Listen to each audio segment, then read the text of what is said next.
Hema committee ശുപാർശകൾ നടപ്പാക്കാതിരിക്കാൻ സർക്കാർ ഗൂഢാലോചന നടത്തുകയാണെന്ന് ബിജെപി സംസ്ഥാന അധ്യക്ഷൻ കെ സുരേന്ദ്രൻ പത്തനംതിട്ടയിൽ മാധ്യമങ്ങളോട് സംസാരിക്കുകയായിരുന്നു അദ്ദേഹം.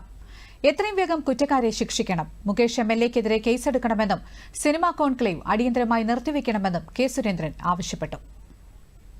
മുകേഷിനെതിരെ ഉയർന്നു വന്നിരിക്കുന്ന ഗൌരവതരമായ ആരോപണത്തിൽ അദ്ദേഹത്തെ ചോദ്യം ചെയ്യേണ്ട ആവശ്യമുണ്ട്. അദ്ദേഹത്തിനെതിരെ ക്രിമിനൽ കേസെടുക്കേണ്ട ആവശ്യമുണ്ട്. അദ്ദേഹത്തെ അറസ്റ്റ് ചെയ്ത് നടപടിയെടുക്കേണ്ട ആവശ്യമുണ്ട്. അങ്ങനെ ഒരാൾ എംഎൽഎ ആയിരിക്കുന്നത് എന്തുകൊണ്ടാണ്? എന്ത് ധാർമ്മികതയാണ് സിപിഎമ്മിനും സർക്കാരിനും ഇക്കാര്യത്തിലുള്ളത്? ഭരണമുന്നണിയിലെ പ്രധാന കക്ഷിയായിട്ടുള്ള സിപിഐയുടെ നേതാക്കൾ പോലും പരസ്യമായി ആവശ്യപ്പെടുകയാണ് മുകേഷ് രാജിവെക്കണമെന്ന്. അപ്പൊ മുകേഷിനെതിരെ നടപടിയെടുക്കാതെ ഹേമ കമ്മിറ്റിയിൽ പരാമർശിക്കപ്പെട്ടുള്ള മറ്റാളുകളുടെ കാര്യത്തിൽ എന്ത് നിലപാട് സ്വീകരിക്കും?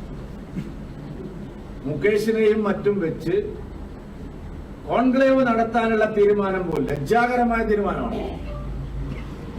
സർക്കാർ ചലച്ചിത്ര മേഖലയെ രക്ഷിക്കാൻ എന്നുള്ള പേരിൽ നടത്തുന്ന ഈ കോൺക്ലേവ് നിർത്തിവെക്കണമെന്ന് ഞങ്ങൾ ആവശ്യപ്പെടും.